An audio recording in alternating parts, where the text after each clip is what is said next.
I was coming into the show tonight, super excited to do a big NFL preview to break down what I want to see from all three Jets units, from the offense, from the defense, and special teams in the year 2025. Also, going to do an initial preview of the Jets Steelers game. And yes, 3-and-out trivia. We're going to get to all of that. But you know what? Little did we know that during this day, we would get some news that could devastate the Jets season. We're going to get into all of it, and you know the deal, guys. You know the routine. It's Wednesday night. It's 6 p.m., and we are live.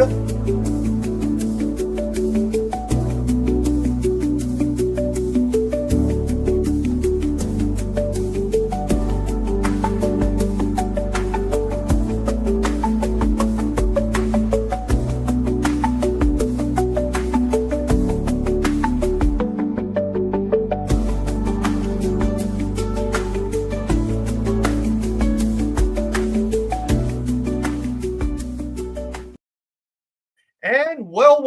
Welcome, everybody, to New York Sports WickerMedia. I'm Watts UK99. Thank you, as always, for taking the time to watch these videos and to join me for our weekly Wednesday Night Live extravaganza. Glad that everybody is here, and it is game week. For the first time in seemingly forever, the NFL is scheduled to begin, and it's going to start, as I do this, in a little over 24 hours as the Eagles host the Cowboys. But we know why we're here. And we're going to get into all of it in a few minutes. Got a lot of stuff that we need to talk about tonight, a lot of things that are very concerning, and there are still some things to get excited about. And I'm going to try to give you the most balanced opinions that I can, the most balanced perspective that I can, because you go to social media, you go to the radio, you'll hear some pretty outrageous stuff. It gets pretty crazy. About 9 hours removed, I will try to give you the best that I have as I try to kill a bug that, of course, always loves to invade us for every freaking Wednesday night show. So we're going to get into the Jets in a moment. But first of all, we're going to talk about what's on my mind in a little segment that we like to call 3-and-out. Let's get right into it. First of all, the New York Mets. I want to give some quick props to Nolan McLean. First pitcher to win the first 4 starts of his career since the immortal Chase Anderson did so with Arizona in 2014. Can't deny one thing. This team hits. This team has been hitting great. 5 for 11 with runners in scoring position on Tuesday. Tuesday's game marked the 13th time this year they've scored 10 runs or more in a game, and won, with 7 of those games coming in the month of August or in the first couple days of September. Francisco Alvarez is playing rehab games, which is great news. Today, not such a good day. Starling Marte grounds into a big double play with the Mets down 1 run and still down 3-2. Who comes into the game? The human gas can that is Ryan Helsley, who is basically giving me flashbacks to Mel Rojas and Jeff Musselman and Billy Taylor, and you name any consistently horrific Mets reliever you could think. This guy was the NL reliever of the year a year ago. How? I don't understand what has happened to him. Isn't that he's pitching the 8th inning? Is that he wasn't good enough for the closer's job, so he had to take a setup role, and his mind, it just can't handle it? Is he tipping his pitches? Unbelievable. He gives up a 3-run homer to put the game away. So at this point, the Mets are a game and a half behind San Diego for the second wild card spot. They're 4.5 up still on Cincinnati and San Francisco for the last wild card spot. Look, Mets should make the playoffs. They play the way they should. They'll make it. I'm not worried about that. If the Mets play how they're capable, they could beat anybody. I really do believe that. And I'm more confident saying that with the additions of Nolan McLean and Jonah Tong, because you're going to see some starters right now go into the bullpen.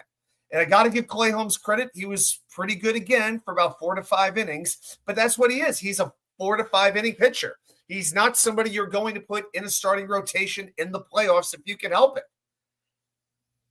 Here's the way I look at baseball. There's 3 outcomes to the regular season. You either get a first-round bye, you make the playoffs, or you miss the playoffs. 3 through 6, it's pretty much all the same to me, usually, except here's the problem. The Mets are a much better team at home. They're 45-27 at Citi Field. They're 30-38 on the road, and that does give me some worries going into the playoffs. As far as the Yankees go, hey, 7-1 win last night in Houston, absolutely dominant. Trent Grisham, second grand slam in 5 days. Yankees 8-2 in their last 10 games. They got 2 more games down there in Houston, and then a 3-game showdown at home against Toronto, AL East leading Toronto. And I know Harlan Abraham is here. Well, Yankees and Red Sox are now tied for the top wild card. Both teams 2.5 back of Toronto in the division. Hey, sign me up for Yankees Red Sox best of 3 straight nights. I'll take that any day of the week as a baseball fan. But here's the thing we're learning with the Yankees. They need to slug to win. If they don't hit home runs, they're not going to win games. That usually doesn't work out all that well in the postseason. And I think I just got the Bugsy crawls on my phone. Yes. Okay, so the other thing I'm going to talk about real quick, I want to spend a minute here on the New York Giants. Not much time, just to give you a quick season preview of where I see Big Blue going, or Little Boy Blue, depending on how I feel about them at the time. I don't think there's any question. The New York Giants are a better team now than they were last year. Last year, they were 31st in scoring with incompetent quarterback play. They've upgraded with Russell Wilson and Jameis Winston. They've drafted Jackson Dart, who's looked very good in the preseason. They added a defensive rookie of the year candidate on defense. I think the secondary is much better. You had Paulson Adebo at cornerback. You had Javon Holland at safety from Miami. I think Holland and Tyler Nubin, potentially a fantastic duo at safety. But I worry about the offensive line. 2 things. The offensive line, is Andrew Thomas healthy? If he's not playing, he didn't play in the preseason, he's not healthy, it's game, set, match. And that schedule is insane. It is, without a doubt, the hardest schedule in the NFL, so it seems. Just look at, for any Giant fan you know who's super pumped up, who thinks they can make the playoffs, point them to the 7-game stretch they've got in October and November. Philadelphia, at Denver, at Philadelphia, San Francisco, at Chicago, Green Bay, and at Detroit. Are the Giants going to get where? Are the Giants going to win 2 of those games? So I think it's a situation where the Giants can take a step forward, but their record may not reflect it at the end of the game. Oh, and by the way, in that 7-game stretch, I didn't mention any of the Washington games. I didn't mention them hosting Kansas City or Minnesota as well. It's going to be a very, very challenging season for the Giants. There's no doubt about it. Hey, Roman. Yeah, Roman Anthony, I saw it's a strained oblique, and that's typically 4 to 6 weeks or so. Yeah, he did go on the IL, which is definitely a terrible blow for them because, man, he had really been winning the hearts and minds of the Red Sox nation without question.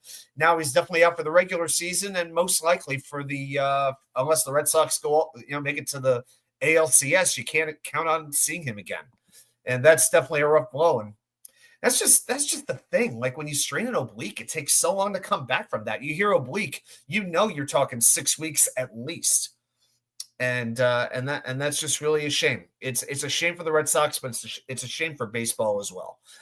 All right, everybody. So let's get right into it. Let's get into the main event of the evening. It's a little hard to say it, but it is a new season. It is week 1. So if we can muster it together, say it proud, say it loud, let it go.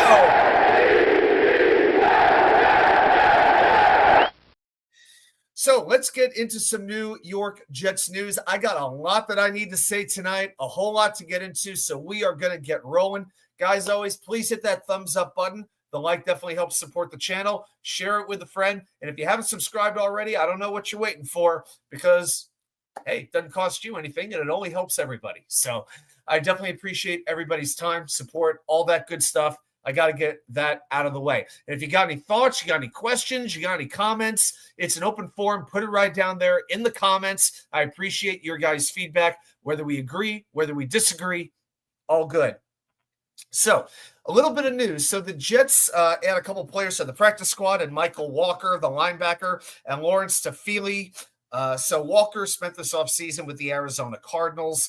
Last year, he was with Washington, where he had over 300 snaps on special teams. And Toafili, well, he is back with the Jets after being released during cutdowns. He did have a preseason touchdown against the Eagles, if that gets you excited. And as a result, the Jets wind up letting go of Boog Smith. That's right, the linebacker. They have decided to send him on his way. He was an undrafted free agent this year. There just wasn't room for him to stick on the practice squad. So, Boog Smith, we definitely appreciate your time with the Jets, memorable as it was, but we just have to say something to you. He gone! He gone. Book Smith, we wish you all the best in your future endeavors. Now, let's say something right now. Aaron Glenn, I give him a lot of credit for what he said in the press conference yesterday. When he was asked, and this has been getting some attention, when he was asked what kind of a team he's looking for, what would be a satisfying season, what would be a successful season, his quote was, "I want a team where the fans will look up and say we are proud of that team." Makes sense because, I wouldn't want to put a playoff mandate on this team. I don't want to attach a certain number of wins to this team. It doesn't make a lot of sense to do that. And let's be honest, there is a portion of this fan base that will just never be happy no matter what. Not until we have our own Patrick Mahomes, not until we're in the Super Bowl, not until things like that happen will certain people be happy. My whole idea as a fan at this point is enjoy the ride as best you can. And it's incredibly hard to do when that road is continuously filled with potholes and the freaking engine keeps breaking down on you, which is basically the case when you're a Jets fan. Because what Aaron Glenn described is a long way away from the recent history of the Jets. When was the last time you were truly proud of the New York Jets team, of the New York Jets franchise? How long has that been, guys? I swear, for me, it feels like I have to go back to the Rex years. Maybe 2015. I feel like I have to go back to the Rex years, where I could feel like we had a franchise that was going in the right direction, had security, was operating in a way that made sense, where I felt good about owner, front office, coaching, players. And we're not going to feel good about the owner, so I'm putting that one aside. But I at least like to feel good about front office, coach, and players, that it's making sense, that I can see a clear direction to the future. So the Jets are going to keep looking at different ways to possibly do that, to make a roster that makes sense. And one player that's gotten some attention recently is Jacoby Myers, not the law firm, but the wide receiver. So he has been asking the Las Vegas Raiders to trade him. Now, it's important to note this. Scott Turner is the Jets passing game coordinator. The last 2 years, he was assistant for the Raiders. So he knows Myers very well. And last December, when he was interviewed about him, he gave Myers some huge compliments. So this is what Turner said about Myers. "I tell people all the time, he's one of my favorite players that I've ever coached. Now, Myers, he's only 28 years old. I know it seems like he's been around a long time, especially since he came up with New England, right? But he's 28.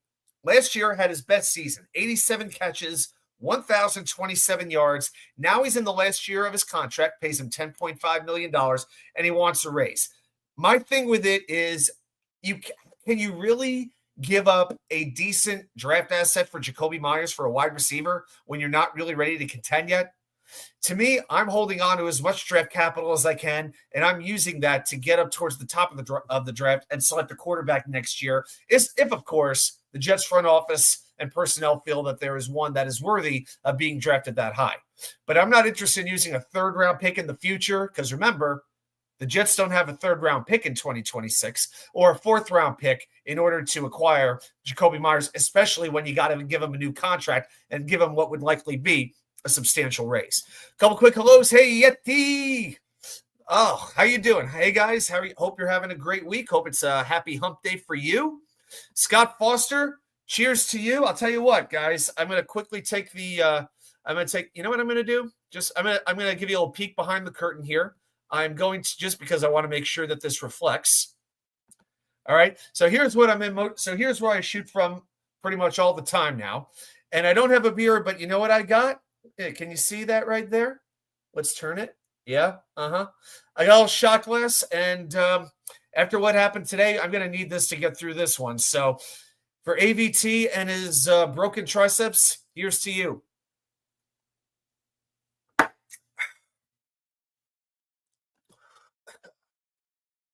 There we go. That does taste pretty good, I got to tell you. Wheatly, so good, I drink it neatly. Anyway. Having a few tech issues tonight, but you know what? We can work through it. I'll just have to work through it on the phone. So then we get into the biggest news of the day, the news that just had to be a sledgehammer to any Jets fan with a functioning brain. This had to be a sledgehammer to your gut, okay? AVT we get the alert from Diana Rossini, everybody's favorite reporter, right? Everybody's favorite journalist. Clearly no bias, clearly no sort, no agenda clearly at all with her, right? Never.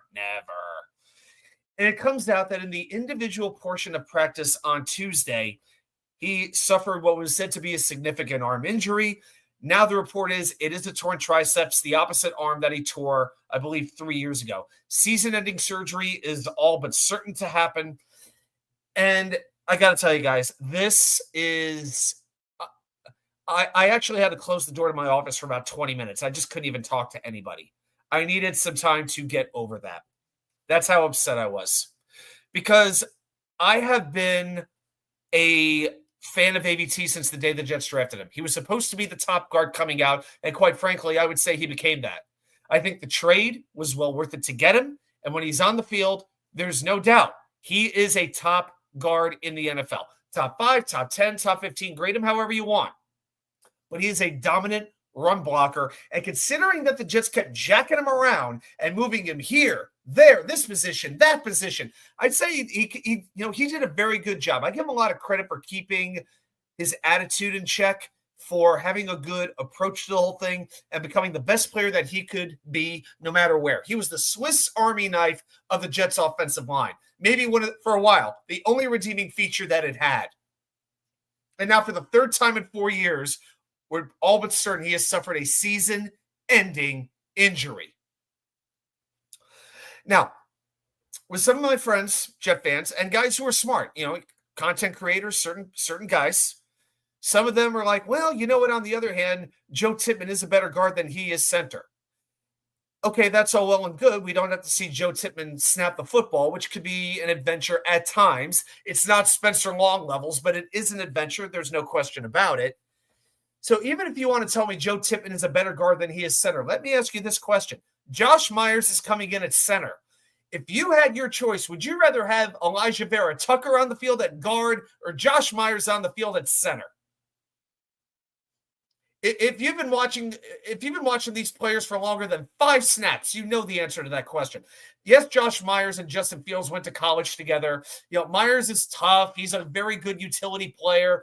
Players respect him. Here's the problem, right? He can't run block. He can't do it. He was bad in the preseason, no question about it. And now he's going to be needed every single game. And also, the New York Jets offense, what have we been saying for the last 6 months? This team is about running the football. Run the ball, keep the defense off the field, and then have the defense make big plays. That's what it was all about. Time of possession, establishing the line of scrimmage. You just lost your best freaking run blocker for the season.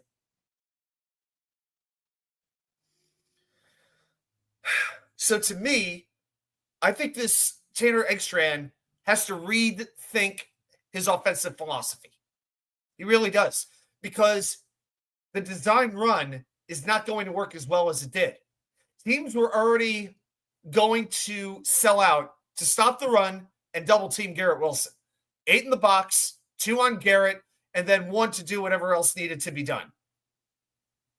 Now, they don't even have to do, they may not even need to put 8 in the box to stop the run. You got Olu Fashanu, who's learning to be a good run blocker. John Simpson, who's, a good guard, but, he's had some back issues. He's fine. Josh Myers, who can't run block. Joe Tippmann's, he's pretty good. And Armand Membu, he's supposed to be a very good run blocker, but he is a rookie. He still has a lot to learn.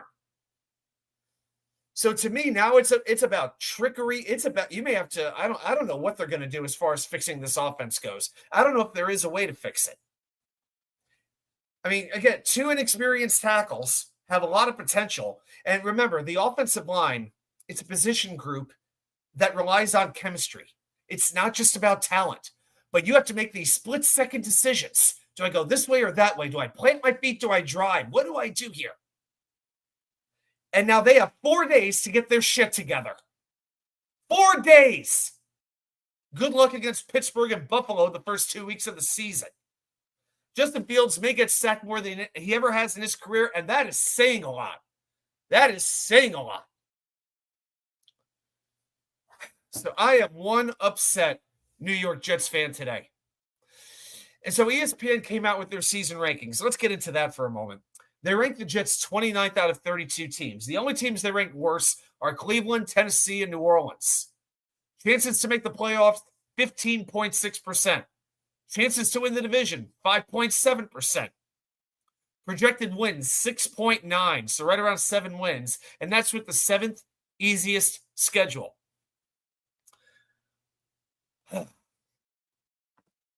I wonder how many shots to show. I will say this. I got a second one here, but you might have to give me a reason to drink it.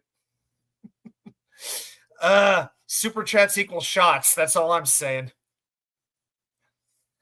Oh, boy. Not to mention the higher in the draft, the less you have to trade away to get the quarterback you want to get. Yeah, we know.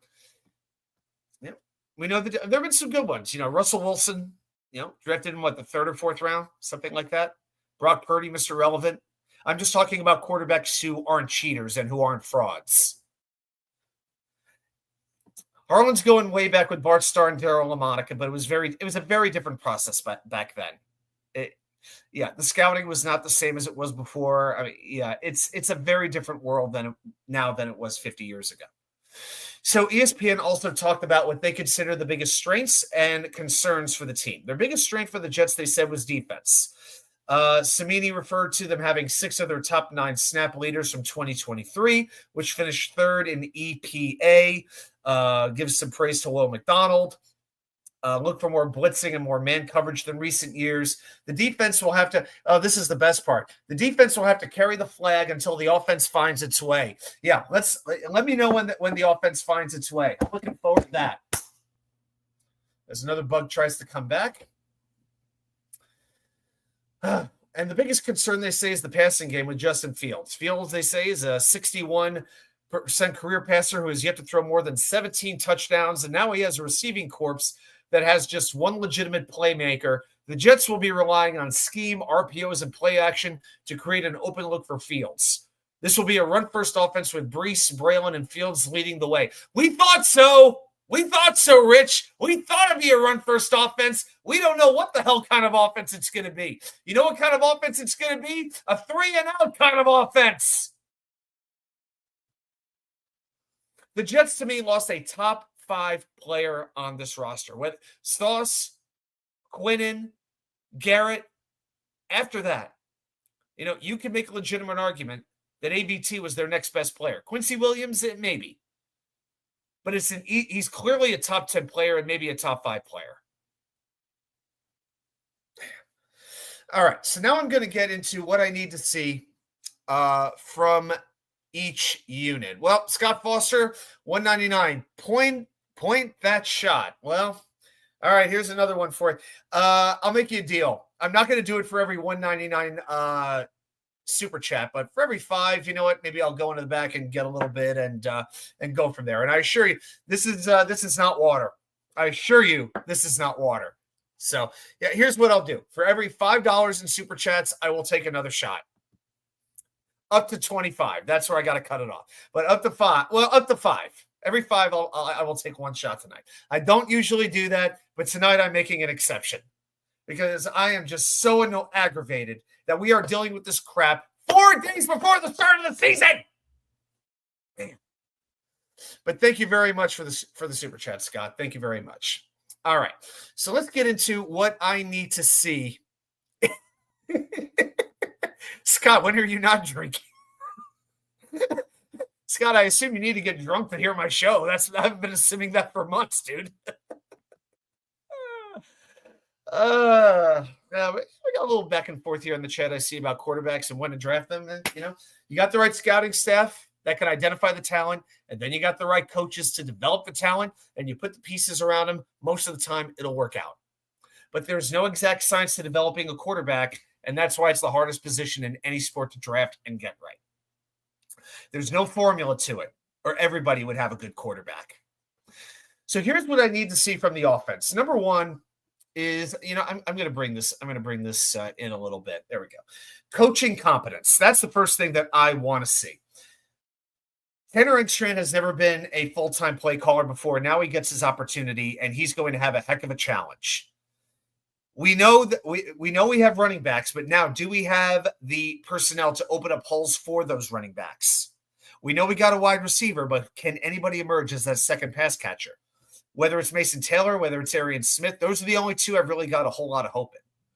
Justin Fields, can he become a consistently accurate passer? Can he become more decisive with his decision-making? That's something he's had a lot of problems with in his career. Justin Fields, we know, he is adored by his teammates, well-respected. They admire his leadership, his character, very well-respected. I will never say anything negative about Justin Fields as a human being unless he gives me a reason to. But we can't have the confidence that he is the quarterback that we need to elevate the rest of this team. This is do you remember? I hate to take you back to the Salah Wilson era. Do you remember when the Jets drafted Zach Wilson and how much vodka you all went through that last night, or the liquor of your choice, right? Robert Salah, when he was on the phone, told Zach Wilson, he said, "All right, young man, you're not going to lift us up. We're going to lift you up." Said that right on the phone, right? I feel like this is exactly where we're going right now. This is a situation where ideally the rest of the offense would lift up Justin Fields. But after what just happened today, we may need Justin Fields to lift up the offense. I don't know if he can. Don't know if he can. Here's another thing that I need to see. Mason Taylor. I want him to finish in the top 3 on this team in receptions and receiving yards. I'm not going to go for specific numbers. I'm not the type who's going to say, all right, I need 800 yards receiving. I need 6 touchdowns. I need 80 catches. I'm not here to do that. But I need to see him emerge as a reliable tight end. I want this guy to be the best tight end the Jets have had since Mickey Schuler. That's right. I want him to be better than Dustin Keller was. That's what I want. I want to see the Jets be a reliable team on third down and in the red zone. It feels like for the last couple of years, the Jets were horrific at those two categories. Several times they finished last in both. Now, it's not very easy when you consistently have 3rd and 7, 3rd and 10, 3rd and 12, because either your running game's not going anywhere, or you can't protect your quarterback, tell me if you haven't heard this before, you're taking a stupid penalty that sets you back 5, 10, or 15 yards. Intelligent, fundamental play makes playing football that much easier. It's very easy for me to get into penalties. And penalties are a huge thing. The Jets are the most penalized team over the last 3 years.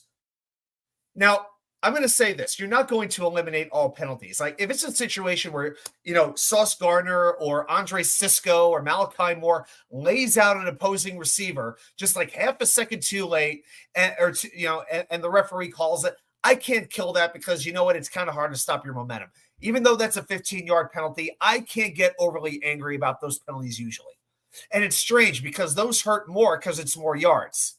But what I will get angry at are the pre-snap penalties, the false starts, the encroachments, the too many men on the field penalties, all of the delay of game. Guys, remember all the delay of games we had to watch last year? Because Aaron Rodgers had to go tick, tick, tick, tick, tick, tick, tick, tick, tick, tick, tick, tick, tick. Oh my God, I swear to you, I'm watching these games at Rally Point in Cary, North Carolina, and we're screaming, snap the ball, snap the ball, snap the most common chant we had wasn't Jets, Jets, Jets, Jets. It wasn't first down. It was snap the ball, snap the ball. There has to, seriously, if you're a Jets fan, seriously, how are you not addicted to alcohol, painkillers, gambling, overeating, drink, something? How do you not have some horrible addiction that is taking years off your life right now? How? God bless you if you can stay clean from everything, because I don't know how else you get through this shit. Man, I've cursed twice in 30 minutes. I'm sorry if somebody's watching. Sorry. But, Tanner Engstrand, when he was asked what kind of offense he wants a physical, aggressive, and explosive offense. Well, sure. I don't know what offensive coordinator wouldn't want an offense that you could describe that way. But it starts up front. The offensive coordinator and quarterback, they need to know what each other is thinking. The quarterback needs to know why the offensive coordinator is calling that play, and the offensive coordinator needs to know how to accentuate the positives of his quarterback and hide the negatives. And more so with Justin Fields than anybody, because his strengths are clear and his weaknesses are explicitly clear. But I'll keep coming back to this. If you want some hope for Justin Fields, he is the only quarterback since 1950. We got some history buffs in here. So I'll give you, let me lay some history on you right now. He's the only quarterback in 75 years to improve in each of his first 4 seasons in completion percentage, interception percentage, and passer rating. I'm trying, guys. I'm trying to be positive. I am trying as much as it hurts. Another thing that we got to do. Another thing we got to do is say hello to, you have all of those addictions, dude. I don't blame you. Another thing we got to do is say hello to Pots UK99. I hope you're doing well. By the way, if you would like to send me your confidence picks, you're welcome to do so. Send them to me by tomorrow at 5 o'clock. And I will record them. So I know you know the deal. Jets, too many men on the field penalties. Rangers, too many men on the ice. Yes, remember, Pots UK99 is a Dallas Cowboys and New York Rangers fan. So you can understand it. And I still haven't gotten his thoughts on the Micah Parsons trade. So, but my thoughts were with you in that particular moment. My gosh. But hey, Rangers have a new coach. Hopefully that'll help solve that issue. Another thing that they have to do, though, and this is huge, find ways to free up Garrett Wilson. They couldn't do that. I was trying to protect you by not mentioning them. I was looking out for you, but you mentioned it, so yeah. Thanks for not beating the Phillies, by the way. But here's the thing. 5 wide receivers on this roster. That's it. And only one of them is going to get respect from opposing defenses until further notice. They're going to be doubling Garrett nonstop, and why can I blame them? I mean, it's getting to the point where I drafted Garrett in fantasy, and I'm worried about it because I don't know how many opportunities he's really going to get. But maybe this is the most important thing of all, the offensive tackles. Justin Fields, whatever happens with him happens. I don't expect him to be here in 24 months. If he gets the stuffing beat out of him, I don't want to see it, but it's like, all right. It's not like we just drafted our Joe Burrow, like we drafted our Cam Ward, like we drafted our Caleb Williams. It's not like that just happened. But this organization has invested premium draft capital in Olu Fashanu and Armand Membu. These two have to be the new Winston Hill and Sherman Plunkett, Marvin Powell and Chris Ward, DeBrickashaw, Ferguson, and Damian Woody. That's what we got to see. Fashanu has been a left tackle in the NFL for half a season, and we know Membu is a rookie. It puts a lot. Steve Hyden, I tell you what, Steve Hyden, what a job he's got in front of him now. Because he's got to develop, as I killed another bug, he's got to help develop 2 tackles and figure out the interior offensive line that just lost its best player. What a job. My God. Can you imagine if Keith Carter was here and stuff like this was going down? My gosh. Scott Foster, we just get a hint on today's trivia question. No, you did not. No, you did. You did not. When the other receivers start catching passes, they will be respected more too. Absolutely. But you know what? Josh Reynolds is what he is. Alan Lazard is what he is. Arian Smith, that's where the excitement comes in. And Xavier Gibson, it's a travesty he's still on this roster. But more on him in a little bit when we get into special teams. Because I'm giving you all a special teams breakdown. I don't talk just offense and defense. I'm not going to talk just offense and defense. I got a lot more to talk about than just 2 units because there are 3. I don't Stephen A. Smith in me there for a moment, though. I apologize about that. All right. So that's what I want from the offense. Now, here's what I need from the defense. Let's talk about this. Emergence from another defensive tackle. And when I wrote this out a couple weeks ago, and I feel much more confident about that now than I did then. Because now Harrison Phillips is on board. When he met with Quinn Williams for the first time, the first thing he said to Quinn was, I have to keep you clean. So he's talking my language already, is what Quinn said. I love that. I love that. How much more can we watch Solomon Thomas? How much more can we watch Javon Kinlaw? How much more can we watch Lecky Fotu for the 2 games he played? Sheldon Rankins, serviceable for the short time he was here. Now Harrison Phillips is here, and now teams may be a little more hard-pressed to double team number 95. You add Juwan Briggs, who looks like maybe one of the best run stoppers the Jets have had since maybe Steve McClendon. That's something to be pretty excited about. Scott Foster, Steelers could be missing. We'll do an initial preview on the Steelers. I'll get to that. Could be missing 2 on their defensive front, most likely only 1. Yeah, well, I'm going to get into that. And when I do my game preview video later this week, we'll go into depth. But what you're referring to is Derek Harmon, their first-round pick, being out, and Cam Hayward, the defensive tackle, being in a little bit of a dispute, questionable whether he'll play, but I do expect him to play. Harlan Abraham, George Allen. Ah, yes, the coach of the Over the Hill gang of the Washington Redskins. Oh, I said Redskins. Hey, YouTube, don't ding me. I said Redskins. The first head coach to hire a special teams coach. Well, maybe that'll be my trivia question about, one day down the road. I don't know. Scott Foster likes the get of Harrison Phillips. Yeah, I like it too. Durable, tough, does everything pretty well. And then you have the run stopper and Briggs. So now you got something to really work with. So I need to see that. And the fact that Leonard Taylor is now basically the 5th defensive tackle. You went from very little depth at defensive tackle to outstanding defensive depth tackle. I will say I think Taylor is going to supplant Jay Tufele. To me, now that you've added Briggs, I think Tufele is absolutely redundant. And I'm hoping that Leonard Taylor does get a reasonable amount of opportunities on the field. And every week, guys, we do this. Every week, I go through the snap counts for the season total. So that'll be a part of what we do every week, and we will see who is getting the opportunities and who is not getting the opportunities. Am I in a park? Yes, I'm in a park. I'm in I'm in Golden Gate Park right now. I'm out in San Francisco. No. It's just the background. It's just the background. That's all it is. It's just the background of MetLife Stadium. Yeah, I have all these people behind me watching me do the show right now. All right. I'll move on. By the way, that's 3 bugs killed during the show. And if you want me to take this next one, I need another $3. I need another $3 in super chats. So I'm just saying, I may be cheap, but I ain't free. That's all I'm saying. All right. Here's what else I need to see. Edge rusher. I want another edge rusher to emerge besides JJ and Will McDonald. Now, Braden McGregor is my biggest hope. He made the team, and he wouldn't have made the team if he hadn't earned that spot because, remember, this regime did not bring him in. He had to beat out Eric Watts amongst a few other players to get that spot. That's encouraging.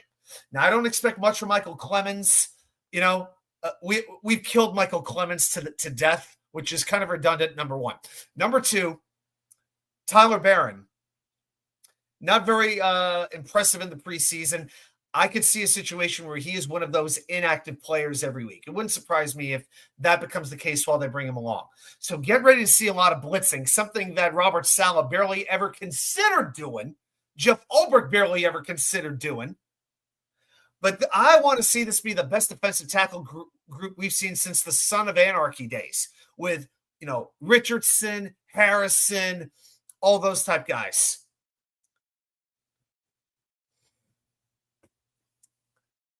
Linebacker, I'm not too worried about. I'm pretty confident in Quinston and Jamian. I am curious to see who that third linebacker will be. And right now, the Jets are very, very light on linebacker depth. You have Marcelino McCrary-Ball, and you have Kiko Maioga. And I can tell you this, Kiko is Jamie Sherwood's backup. He's not ready to play yet. He's a special teams player, if anything. I am a little bit worried about this team's depth at linebacker. I still think there's a situation where Jamin Davis comes back after week 1. I could see that happening. Scott Foster wants to get Adam drunk. All right, $4.99. Here it is for you. Okay, here we go. Let's do it this way.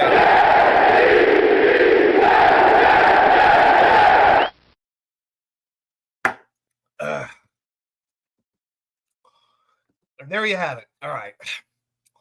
Yeah, that's the code. That's the vodka that Cody Rhodes talks about. Wheatley, so good, I drink it neatly.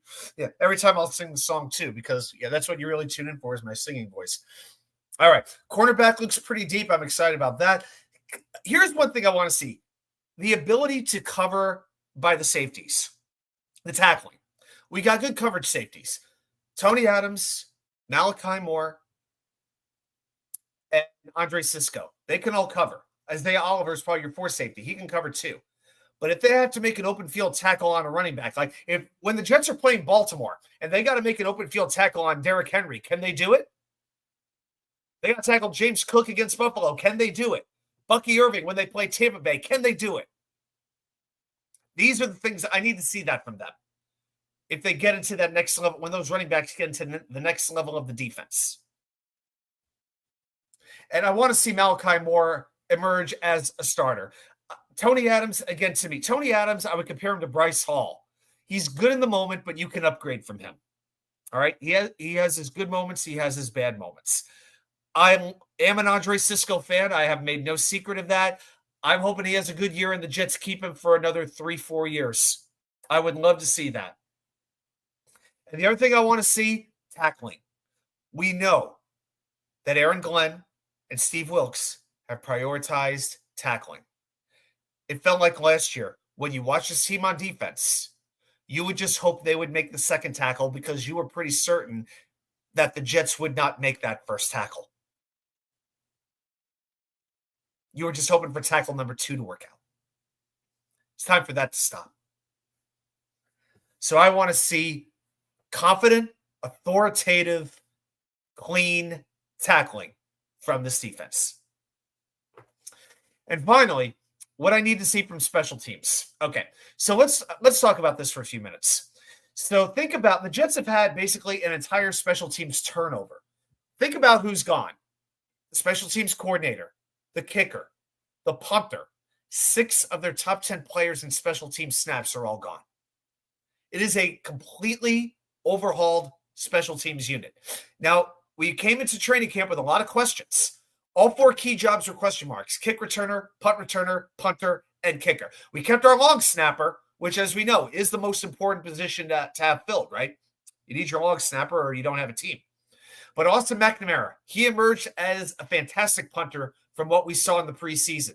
Good hang time, putting those punts down inside the 10-yard line.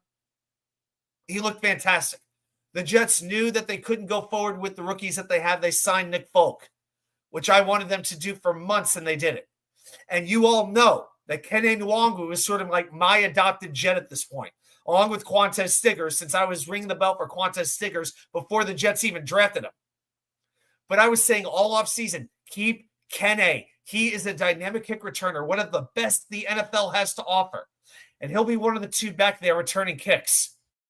And if you want some numbers on this, Nwangu entered the NFL in 2021. He has 4 touchdowns since that time. That leads the NFL. That's Kene Nwangu. But then you have to talk about the punt returner situation. It's Xavier freaking Gibson, who's been living off one play for the last 2 years.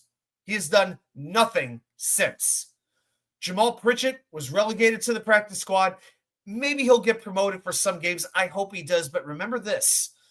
Only 2 players can be promoted to the active roster from your practice squad on game days. Then they return to the practice squad unless the team offers a 1-year contract. So those special promotions for game days, you can only do it twice before you have to offer the contract. After the second time, it's active roster or you expose them to waivers. And I look at Jamal Pritchett's stats during the preseason. First of all, this is what drives me crazy. Pritchett was the only Jet to return a punt during any preseason game. No one else did. On the contrary, 7 different Jets returned a kick. Malachi Corley returned 4. Donovan Edwards returned 4. Neither of them are New York Jets anymore, I'd like to mention. Kene returned 2. Dymere Miller returned 2. Gibson returned 1. Jamal Pritchett returned 1. And Toa Philly returned 1 as well. No other Jet returned a punt besides Jamal Pritchett, and yet they put him on the practice squad so that Xavier Gibson can return punts during the regular season. What? Pritchett had 9 punt returns for 103 yards. That's 11.4 yards per return. And he makes people miss. He's slippery. He's smooth. He's like a snake. He forced 6 missed tackles. 6 missed tackles. That means something. that you make players miss, especially when you're returning the ball, especially when you don't know what the hell kind of offense you have. If you have a returner, that makes life easier for the offense. Complimentary football. It's been a slogan for 20 years. Oh, never mind. They relegated Pritchard to the practice squad. We didn't need him. Thank God they were able to keep him. Because here's the thing. If they had exposed Xavier Gibson to the practice squad, do you think anybody would have been out there looking to claim him? No. Nobody. That's me on 2 shots of Wheatley, by the way. Okay. So let me just say this. The Jets have they have a new special teams coach, as we all know, in Chris Banjo.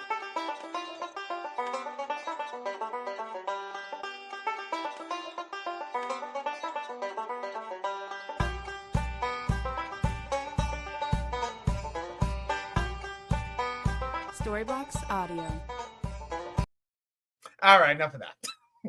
So every time I mention Chris Banjo, first time on every show, I guess I'm just gonna have to play that song. But all right, so seriously, Chris Banjo, they're all yours. Chris Boyd, we know, is out for the season. He was supposed to be that special teams ace, but he's gone. Big deal. Not too worried about it. Charles is still hurt. He'll be coming back at some point, but I still think they have enough. Quantez Stiggers is a very capable gunner on special teams. But I want to see these guys, Stiggers, Marcelino, McCurry, Ball. I want to see them become big special teams players. That's what I want to see. So let's see if Chris Banjo can pull some strings. See what I did there? Yeah. Pull some strings, Banjo. Get it? And work a little bit of magic with this unit. So I am looking forward to that. Scott has seen 3 shots. It's only been 2 so far. Well, I got a shot here, but this is not vodka. There you go. Swig of water for the working man and woman. I like Grandpa Jones playing the banjo. Hey, I don't mind watching an occasional rerun of Hee Haw every now and then. Where, oh, where are you tonight? Why did you leave me here all alone? I searched the world over and I thought I'd found true love. You met another and you was gone. Ah, boy. This is the only Jet show where you're going to get a Hee Haw reference and a song. So mark it down, mark the date, mark the time. This is a moment. Okay, so let's get into some predictions here. So, yeah, we're going to get into it's 6:50, guys. I'm going to be on for a bit tonight, all right? How about some dueling banjos? Yeah, you know why? Because that's when the copyrights come into play, And we don't need to go there. All right. So let's go ahead and make some Jets and NFL season predictions. So I'm going to start with the offense here. Yeah. Hee Haw ran for 865 shows. That's a pretty good run. They still run some shows on the RFD network. So it is fun to watch sort of that. It's campy and it's hokey, but it's fun. It's fun. And every sometimes you need just a little bit of hokiness and a little bit of fun. There's nothing wrong with that once in a while. And I make no apologies. I am a country music fan, especially that 80s, 90s, early 2000s time. I mean, that's really my era when I was growing up. And Hee Haw goes back to actually the late 60s, I believe. So it was good times. It sure was. Yeah. Pot 2K99 knows what he's talking about there. All right, so a couple of predictions for this offense. I'm going to say a few things. I'm going to predict Justin Fields starts every game for the first time in his career. Justin Fields has never played a full season in his career for various reasons, whether it was injuries or getting benched. I say he plays in all 17 games. I predict Justin Fields records the most rushing touchdowns of any Jet this year. Now, last year, Justin Fields ran for 5 touchdowns, and he started only 6 games. That's essentially 1 touchdown per game. I can't believe any Jets running back is going to have that many. Now, if they can get down to the goal line often enough, maybe Braylon Allen can get into double digits, but I believe Justin Fields will have more rushing touchdowns than Breece Hall, more than Braylon Allen, more than Isaiah Davis, more than Kenny Nwangwu, more than Andrew Beck, more than Lamont Jordan, more than Curtis Martin, Adrian Morrell, and Freeman McNeil, and Tony Page, and more than any of them. I predict the Jets will trade Breece Hall for a day 3 pick. I'm thinking it'll be a 5th-round pick or the equivalent of a 5th-round pick. I think it is going to be a rough start to the season, record-wise, and the Jets don't want to lose Breece Hall for nothing, and they're going to find a team with a beat-up running back situation. Maybe a team loses their running back, and I predict that Breece Hall will not make it to January as a New York Football Jet. I predict Garrett Wilson hits double-digit receiving touchdowns, and no other Jet even has 5 receiving touchdowns. No, the second Jet will have 4 or less. Last year for players on the Jets, just to put this in context, Allen Lazard had 6 touchdowns. Breece Hall had 3 touchdowns, and I'm leaving Garrett aside. So Lazard was second with 6. Hall had 3. No other Jet had more than 1. I hope Arian Smith can change that, but it's hard for me to put too much on a rookie. I predict Mason Taylor. I'm going to go specific with Mason Taylor. I'm going to predict he has 41 catches, 381 yards, and 3 touchdowns. In college, here's the thing. 3 years in college, he averaged 43 catches, 436 yards, and 2 touchdowns. I think they're going to use Jeremy Ruckert more than we want them to use Jeremy Ruckert early on and ease Taylor in for certain situations. But I don't think it's a situation where you will see Mason Taylor play every down, every game to start off.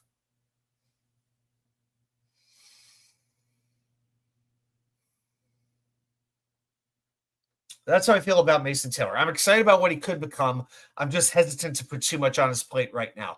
I predict Armand Membu will be the one Jet to make the all-rookie team. I would like – and there's a number who could contend. Mason Taylor, Arian Smith, Malachi Moore even. But I think it's going to be a challenge for Membu. You got to remember, even though the Jets, they say the Jets have an easy schedule, they're facing some of the top pass rushers in the league. It starts week 1 with TJ Watt. And TJ Watt, by the way, he lines up almost exclusively at left defensive end. Translation, he lines up against the right tackle. That means Armand Membu will be dealing with one of the best pass rushers in football all day long on Sunday. Jets have to be prepared for that match. Give him some help early. Don't let TJ Watt wreck this game. And then after that, throw in Trey Hendrickson. Throw in Myles Garrett. Throw in the combo of Joey Bosa and Greg Rousseau in Buffalo. Throw in Bradley Chubb and Jalen Phillips in Miami. Throw in Micah Parsons in Dallas. Oh, I'm sorry about that. Now, never mind Micah Parsons. Well, DeMarcus Lawrence is still there, right? Are they going to bring Charles Haley back? I mean, Kenny Clark? I don't know. Kenny Clark's still there, if that gets you excited. I'm sorry. All right, as far as the defense goes, I'm going to say that Will McDonald and Quinnen Williams combined for 23 sacks. 23 for number 99 and 95. Combined last year, they had 16 and a half sacks. Will had 10 and a half. Quinnen had 6. Now that you have more help at the defensive tackle and Jermaine Johnson is back, I think that creates more opportunities. I think those two are going to ball out this year. And Will McDonald's added some strength on. I don't think it's a situation where other teams could just run right at him and they're going to get yardage anymore. I'm excited where this could go. I'm going to predict that nobody really emerges at linebacker 3 by the end of the season. I think it's just going to be a constant revolving door. Beyond Williams and Sherwood, Steve Wilks is really going to have to figure out that third linebacker. And I'll tell you what, we all better pray. I don't care how religious you are, how spiritual you are. Start praying that Williams and Sherwood play every snap on defense this year. Because if they're out, watch out. This defense will crumble like a house of cards in a tornado in Oklahoma. Because think of the depth. Marcelino McCurry-Ball played 12 games last year, mostly on special teams. Kiko Mauioga, 5th-round pick out of Miami. He has the size and speed to contribute on special teams. Cam Jones, they brought him in during roster cutdowns, but he's a special teams player. He's not a player you want in coverage. Harlan, Jets normally play with 2 linebackers. Yeah, that's great, but you know what? We got a new defense now. We got a new staff.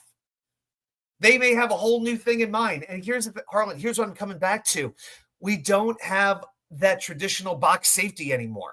We don't have that. We have coverage safeties. So if you need to put another man down there in the box, because you're doing like a 4-2-5 because you have an MC2, Michael Carter the second on the field, who's going to help you out in the run game?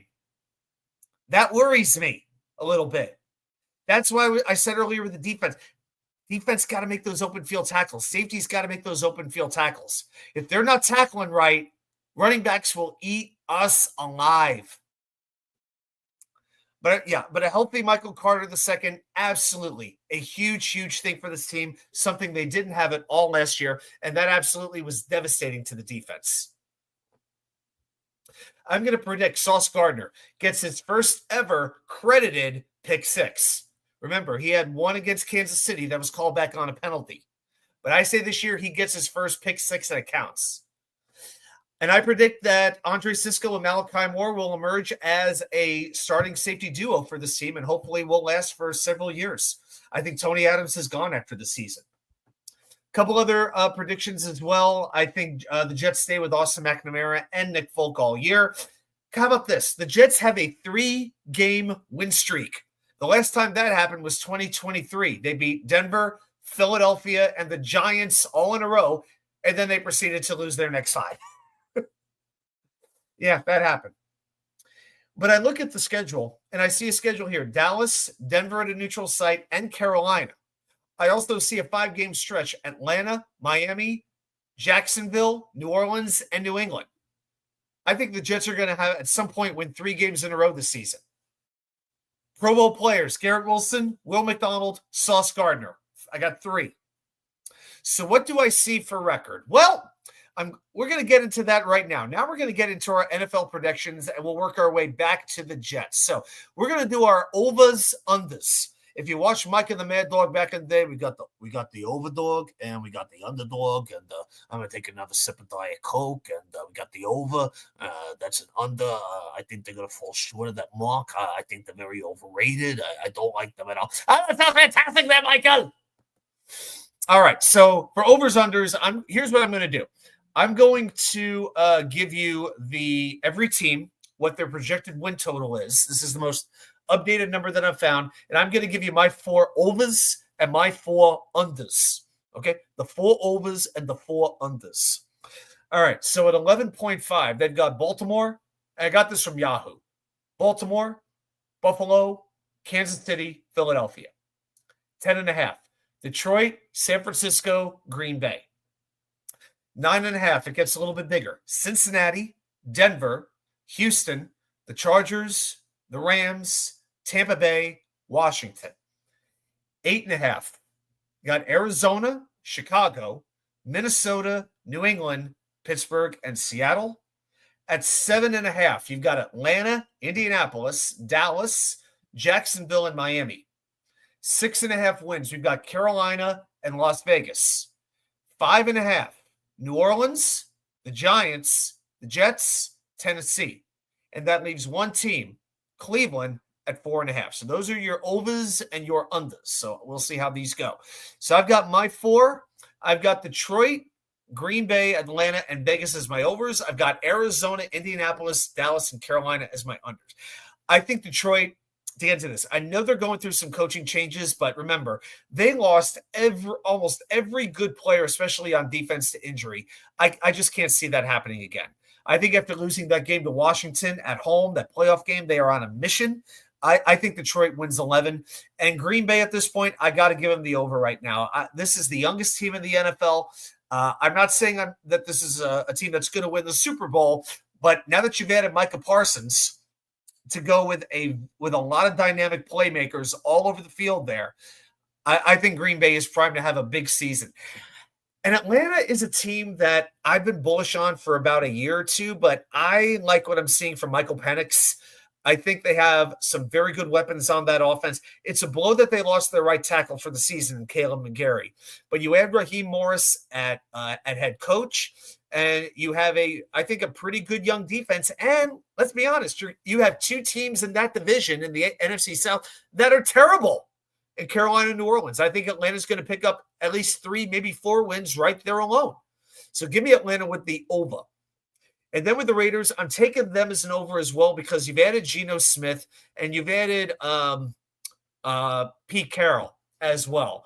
I think that's going to take them a long way. I'm not saying they're going to be over 500, but I could see them winning 7 games, maybe 8 if everything breaks absolutely right for them. But I think it's going to be an exciting, a pretty good season for the Raiders. My under is Arizona 8.5, and this is not so much a shot at them as it is I'm giving credit to the rest of the division. You've got the Rams, the Seahawks, and the 49ers. Not everybody can be a 500 or better team. And even though Arizona, they may have gotten a little bit better on defense, and I think they have some great pieces on offense between Kyler Murray, James Conner, Trey McBride, Marvin Harrison, and Paris Johnson. I just don't think they have enough to win those games in the division. Indianapolis, please. They're not. I think they're winning maybe 6 games. Daniel Jones, a quarterback. I mean, what about Indianapolis excites you? 7.5 with Dallas. Now that they've lost Parsons, Brian Schottenheimer's their head coach, please. And Carolina, I don't see it in Bryce Young. I never have. I don't know if I ever will. I just don't have any confidence in the Carolina Panthers at all. So those are my 4 on each side. Harlan says the Jets will be a surprise team this season. You know what? Had it not been for the news today, I would have picked the Jets as an over at 5.5. I absolutely would have done it. Now I just don't have the confidence that I could do it. But if you'd asked me that question 24 hours ago, I absolutely would have had the Jets on my list as an over. All right, let's get into the standings. So what I'm going to do here, just to let everybody know, we're going to go through the standings, my standings predictions, playoff predictions, AFC and NFC championship game and Super Bowl, awards winners, and then we're going to do a brief preview, sort of a getting to know you with Jets, Steelers. Then we'll do the trivia. Again, guys, please hit that thumbs up button if you haven't already. And later this week, tomorrow night, I'll start dropping my regular weekly videos where I'll be dropping my game picks, my confidence picks every week, where I pick the winners of every game and assign a confidence rating. I do that every single year. I will also do a bold predictions and score prediction video for the Jet game. I will do a full game preview video for the Jet game. I do them separately so it's not too long of a video. I just like to break it up a little bit. And then after the game, we will do the video, the 3 key plays you may not remember that affected the outcome of the game. That's sort of the recap video. It's sort of my little spin on it that I got from a radio host out in Dallas. I thought it was a cool way to do it. So yeah, every week during game week, you'll have at least 5 videos. Yeah, 4 videos at least, most likely 5. So this is when the content really, really increases. Okay, so let's do a quick like check. How are we doing over here on the likes? And if you want to spin the wheel, guys, we're still a little bit of ways away. So yeah, we're at 10. We're at 10 right now. Yeah, we need the 15 to spin the wheel, and I can't compromise on that. But for another $5, I may take one more shot. All right. So let's get into our NFL. Let's get our 2025 NFL predictions. All right, let's get right into this right now. Into the standings we go. I'm starting in the NFC. I've got the Philadelphia Eagles winning the NFC East. The asterisk means they will make the playoffs. I've got Washington at 9-8. I've got them missing the playoffs. Something I want to mention. Every year, there are at least 4 teams that missed the playoffs that made it the previous year. There's always going to be a little bit of turnover. I'm just a little worried Washington is going to believe its own BS a little bit too much after one very good year. And I could see them stumbling in a couple of different spots. I got the Giants at 6-11. I think they're a much better team, but that schedule is absolutely brutal. I've got them tied with Dallas coming in at 6-11. I mean, what do they have at this point? I'm sorry. And I just don't believe in Brian Schottenheimer as a head coach until he proves otherwise. In the NFC North, I've got 2 playoff teams. I've got Detroit and I've got Green Bay. I got the Lions edging out the Packers for the NFC North Divisional Championship. I got the Bears at 9-8, and I've got the Vikings at 8-9. I just don't know if I believe in J.J. McCarthy just yet.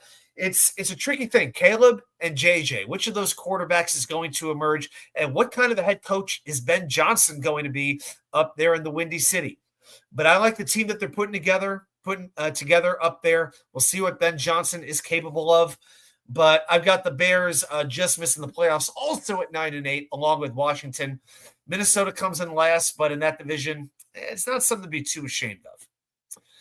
In the NFC South, or the NFC Ouch division, I've got an upset. I've got Atlanta winning the division by virtue of a tiebreaker against Tampa Bay. Every year, I wait for Tampa Bay to fall off because I don't believe in Todd Bowles.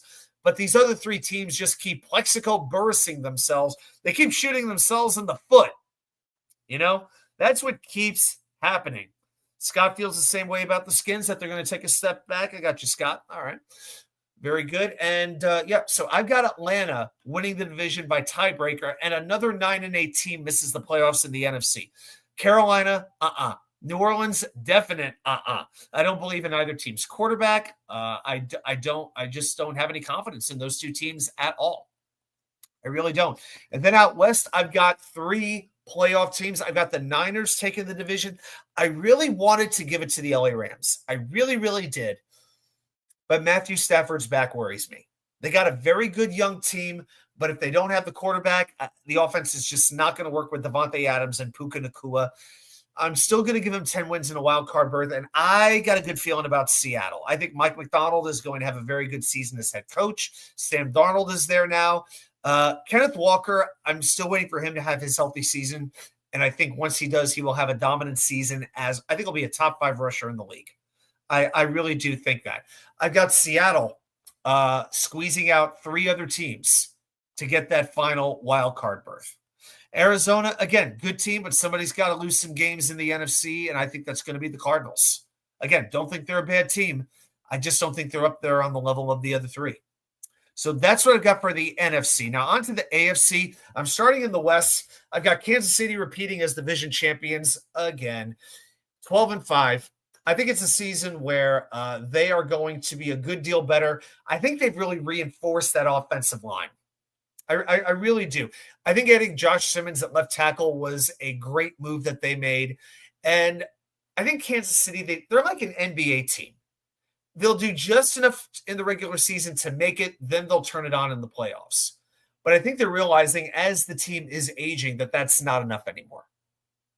So I think KC wins with a 12-5 record. I'm going to still give Denver a wild card berth at 10-7. I think they're a very well-balanced and well-coached team. I'm not saying I love Bo Nix or anything like that, but I do like some of the additions that they made. Evan Engram at tight end, I think will be a big help.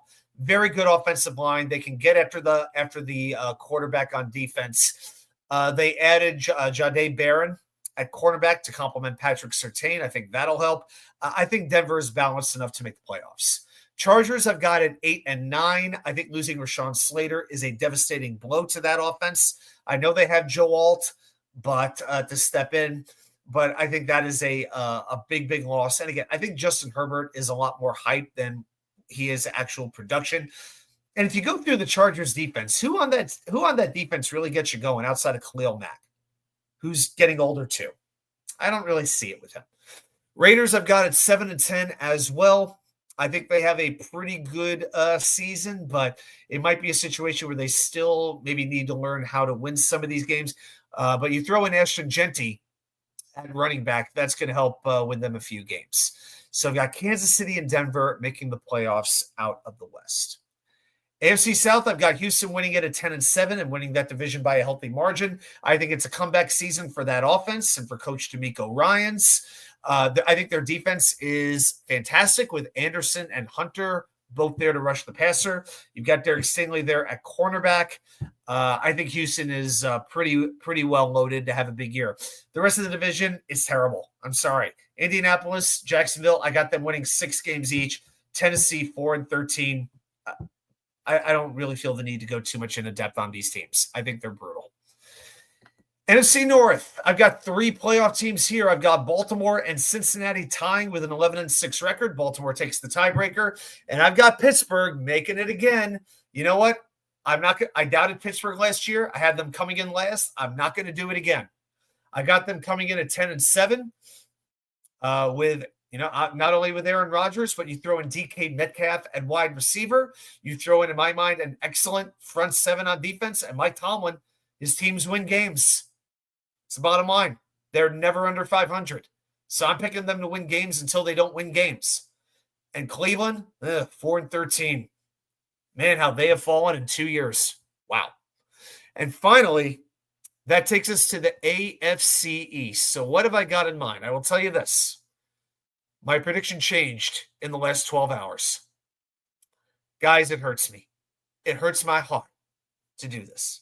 I don't want to do this. I don't want to do this.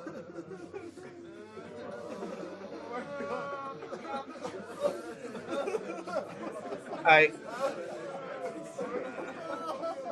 don't want to do this, but I have to. I got to give it to you. I got to be honest with you guys. I got Buffalo going 13-4. Even though I don't really believe in Miami, I think they got enough offensive talent and pass rushing ability to bully enough teams. I'll give them an 8-9 record. I got New England at 8-9. And I got the Jets at 6-11. Up until today, I would have gone 7 wins, maybe 8. But now that you have completely compromised this team's ability to run the football, I just don't know what the hell they're going to do on offense. I just don't know. And this is against a relatively easy schedule, all things considered. But you look at Pittsburgh, Buffalo, Tampa, Miami. I will be thrilled if the Jets come out of that stretch 2-2. Thrilled. 2-2 and healthy otherwise. That's my caveat on that. So it hurts me to do that, but right now I'm projecting the Jets to finish with 6 wins. So at that point, that takes us to the playoffs. Playoffs? Don't talk about playoffs. You kidding me? Playoffs?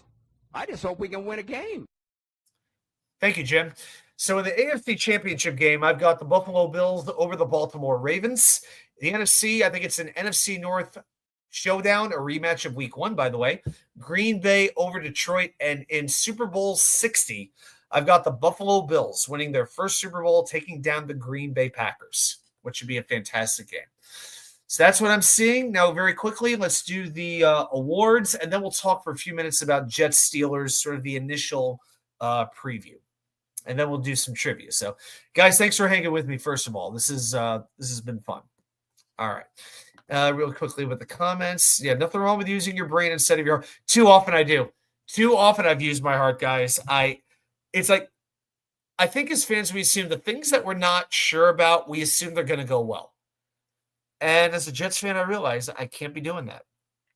I just can't. Just can't do that. So I try to find the most unflattering photo of Josh Allen that I could, and I thought this one would work out pretty well. So I've got Josh Allen for MVP. I just think the Bills are loaded. The way they've loaded up that roster, even bringing back Gabe Davis, not that I'm a big fan of his, but Buffalo's the only place where he's comfortable. I just think Buffalo is loaded at every single position, and I think Allen's the beneficiary of it. I'm going to say Mike McDonald. It's Coach of the Year usually goes to the surprise playoff team, and I think Seattle is that team this year. I'm going to say Mike McDonald in his second year gets Coach of the Year. Offensive Player of the Year, I'm going to go with Jahmyr Gibbs from the Detroit Lions. I think this year he becomes the focal point of that offense as opposed to a David Montgomery, a Sam Laporta, an Amon-Ra St. Brown, a Jamison Williams. Jahmyr Gibbs this year will start to get touchdowns because usually they've been using him, him between the 20s and David Montgomery by the goal line, something like that. I think Gibbs this year has his real breakout performance. I think he gets close to that Saquon Barkley level. Defense, I'm going with another line. I'm going with Aiden Hutchinson, healthy, coming back from injury. He's got a lot to prove, and I think he's really going to show out. Offensive rookie, Ashton Genty. He finished his 3-year career at Boise State, 80 catches, 862 yards, and 6 touchdowns. In other words, he's not just going to make an impact in the running game. He can catch, he can run, he can block, he can make an impact. And that's another reason I feel good about the Raiders this year. Defensive rookie. Who's this? I'm going with I'm sorry, how do you say his name? Jahdae Barrett. I want to go with Abdul Carter, but since we know he's an absolute douchebag, I decided to take the honor away from him. So goodbye to you, Abdul. But Barrett I think is going to get targeted in that secondary in Denver. Teams not want to go near Patrick Surtain. I think Barron's going to have some opportunities to make plays, to get interceptions. I think he's going to have a flashy rookie season, and I think that's going to allow him to win that award. Comeback Player of the Year, Aiden Hutchinson, for the reasons I just described.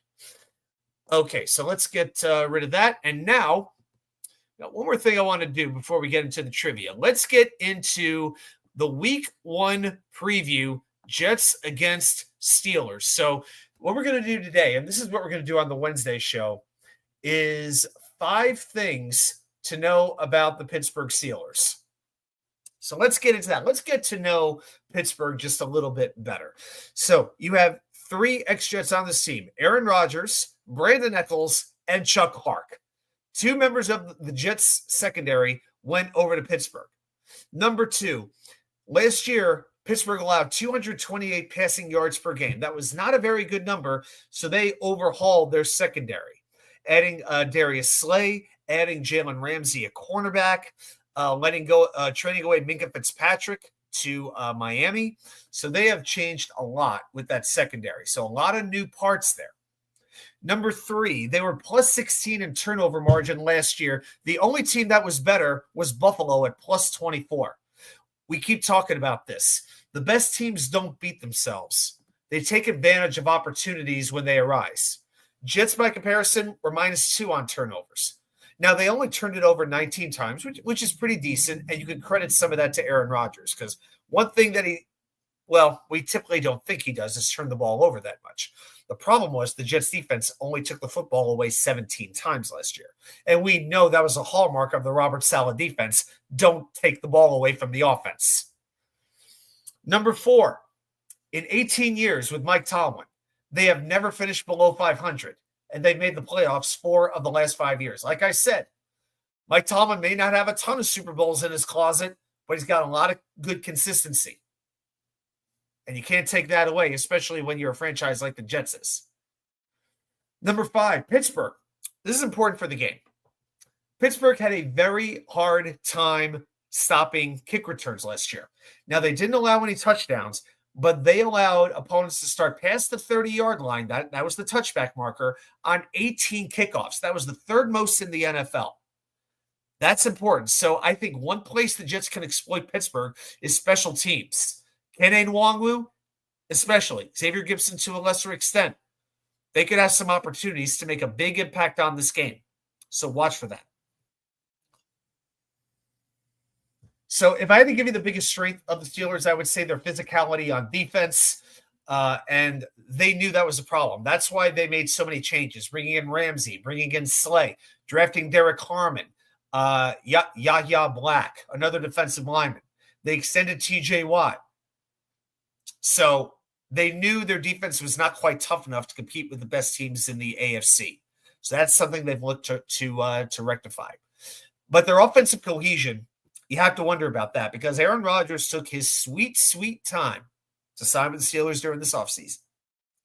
So he has to develop that connection with his wide receivers, DK Metcalf, Roman Wilson, Calvin Austin, the tight ends, and Jonnu Smith and Pat Freiermuth. But he also has to work with a very, very young offensive line. They got to learn his cadence, his signals, all of that. I hope that Jets crowd's ready to come. And I don't want to hear about vivid seats and whatever bullshit stats they use. Saying the stadium's going to be 48% Steeler fans. This Jets crowd's got to make it hard. They got to make noise and try to throw that Pittsburgh offense off their game. Maybe help generate that false start penalty. That's something that I want to see. And you had the challenge of Broderick Jones. Yes, Broderick Jones. If you know, you know. With Broderick Jones moving over from right tackle to left tackle. And he wasn't very good at right tackle. Throwing the departure of Najee Harris. The Jets defense has a very good opportunity to have a big game this Sunday at JetLife Stadium. That's just a little bit of getting to know you about the Pittsburgh Steelers. So there you go. All right, guys, I'll tell you what. I think it is about that time. That tradition we have every single week that we've always had on the show, and we probably always will have it. Every week, you know what happens. I head down into the labyrinth of Jets knowledge. I bust open the books. I dust off the Encyclopedia Britannica. I pull up all the websites off the Jets dark web. And I, Watch2K99, challenge you, the most loyal fans of the most loyal franchise in the National Football League. Just how much do you know about your New York Jets? So if you're ready, Let's play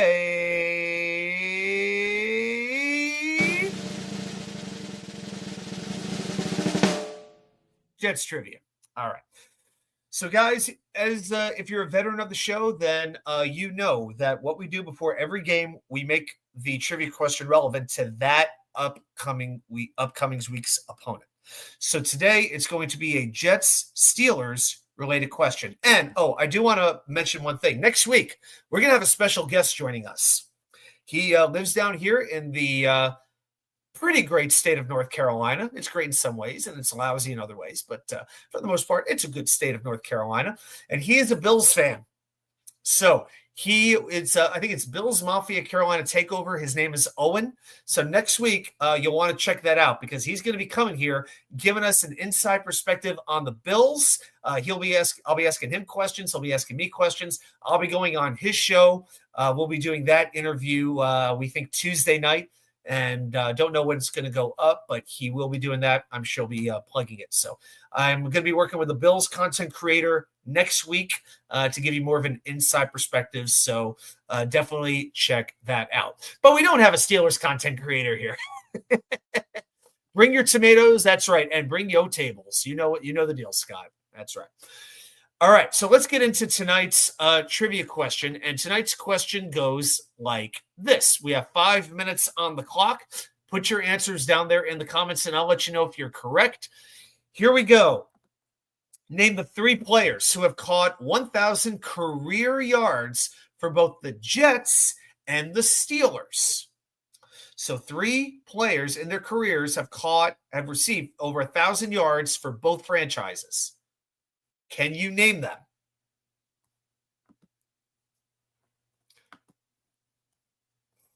Last week the trivia was pretty difficult. Let's see how we do this week. I hope this one's a little bit. More gettable.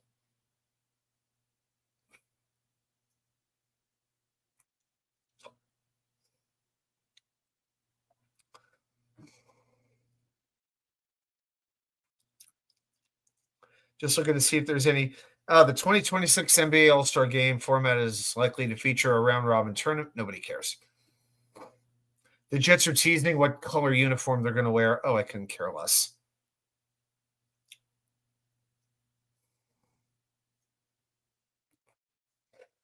So like I said, I don't care if they wear green pants, white pants, black pants, or no pants. Just win. All right, Scott Foster says Santonio Holmes. Is Santonio Holmes correct? It sure is. Santonio Holmes is one of those 3 players to catch 1,000 career yards for both the Jets and Steelers. That's probably the easiest one. Other 2, a little bit harder. Adam, only receivers or tight ends and running backs? I can tell you this. These are all wide receivers. There's no Le'Veon Bell. There's no, I can't think of any decent tight end that played for both teams. I don't know how many tight ends actually received 1,000 yards as a total as a Jet, but yeah, no Le'Veon Bell, nothing like that. These are wide receivers. One was definitely more of a Jet and one more of a Steeler. The other one's a little more obscure. But the Jet, the first guy I mentioned, you definitely know him. So I think 2 out of 3 are gettable. The third one's a little harder. But we're not going back to the 60s. We're not going back to the 70s, and we're not even going back to the 80s. So relatively recent times. Hey, we got the great Jets mess. How you doing, man? Hope you're having a great week. Hope everything is going well with you and yours. Hope you're excited for week 1. Hope the news today about ABT wasn't too much of a gut punch to you. Scott Foster goes Jericho Cotchery. How about Jericho Cotchery? That's right. 2 for 2.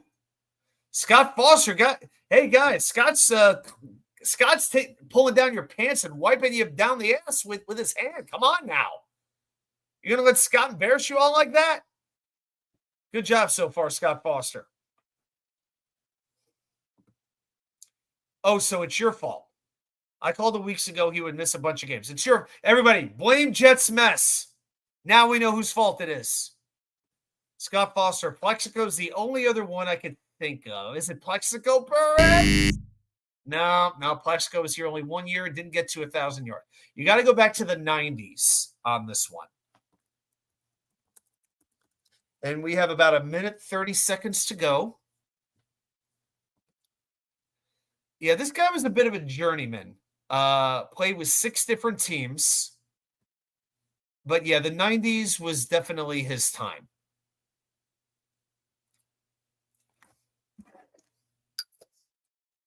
As I clink my Jet shot glasses together.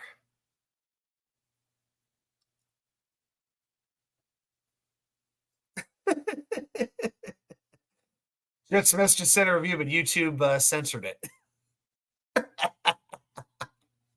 It wasn't even profane, but they thought it was a racial slur. It wasn't. It wasn't a racial slur, but YouTube thought that it could be a racial slur.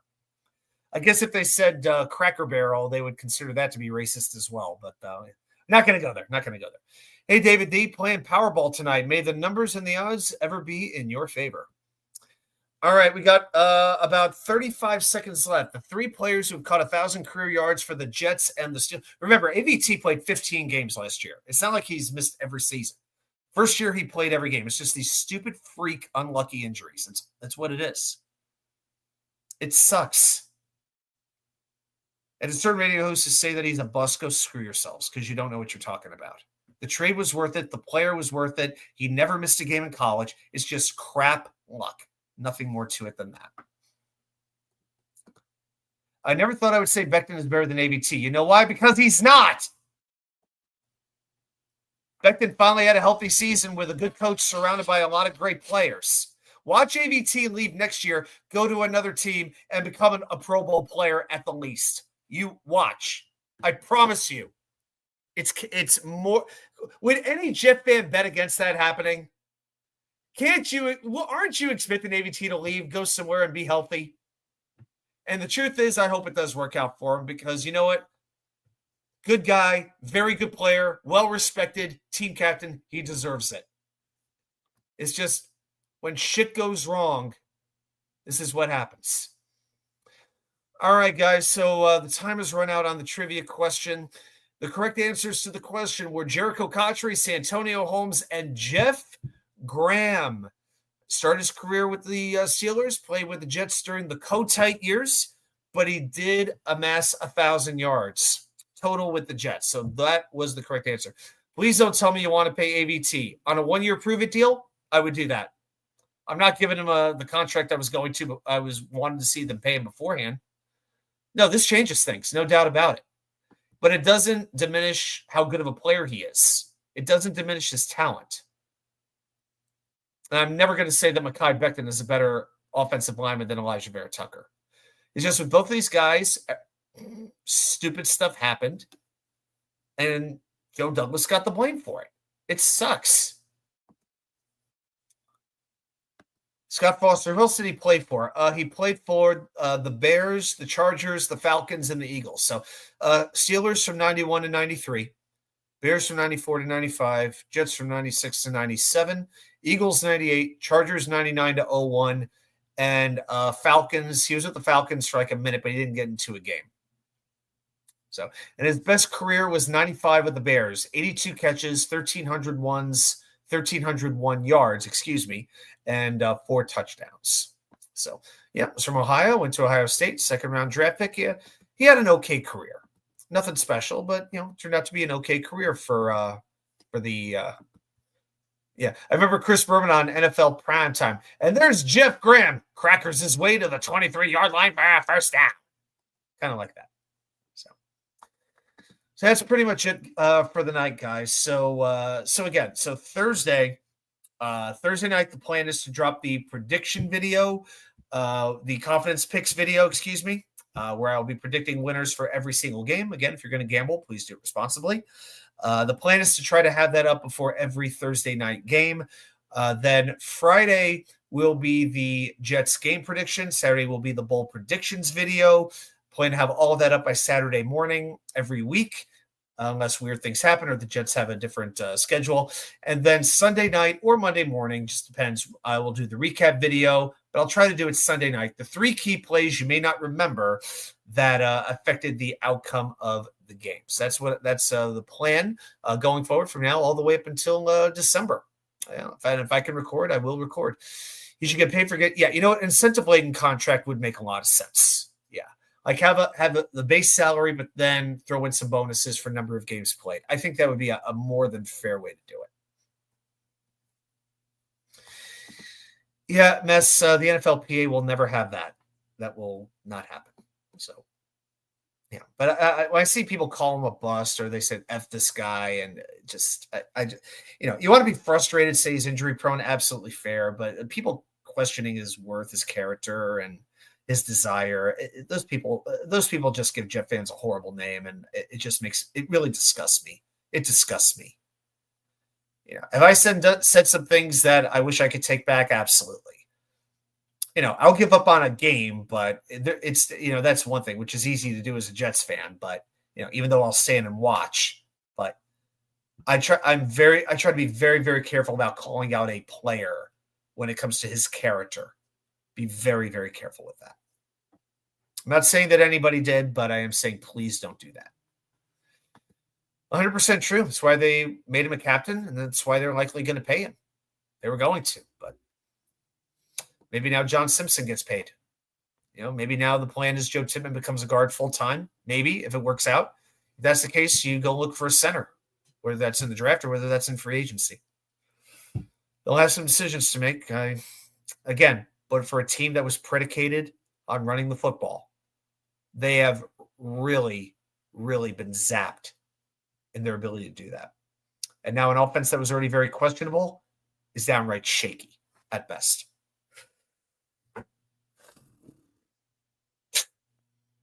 Hurts. It freaking hurts. But no one's going to feel sorry for us. No one's going to feel sorry for Jet fans. No one's going to feel sorry for the Jet franchise. No one. So, 4 days away till the first game against Pittsburgh. I don't know what to expect at this point this year. My expectations have dropped. My emotions are still raw. But I'll still be watching every freaking game, hoping for the best. Hoping some players emerge. Hoping that this coaching staff is the real deal. And at the end of this year, we have some ideas on things where we're good and some areas where we need to change. I'm not going to acknowledge that comment. I'm just not going to acknowledge that. I'm not going to do that. So, that in mind, I hope everybody has a great night. We went an hour and a half there of me just going flying solo. Voice is okay, but yeah, need a little bit of a break. So, everyone, thanks so much for hanging with. Just haven't drafted an offensive lineman in the last two drafts. No one since Tippmann. No one since Tippmann? Tippmann was 2023, right? Well, in 24 and 25 they didn't. So Newman was Newman was an undrafted free agent, and everything else has been free agent. All right, Mess. Yeah, have a good night. Everybody have a fantastic night. Enjoy the game on Sunday, if possible. And I will see you all right back here with more content from you all know where. The Wicker Chair. Have a good night, everybody. Love you guys.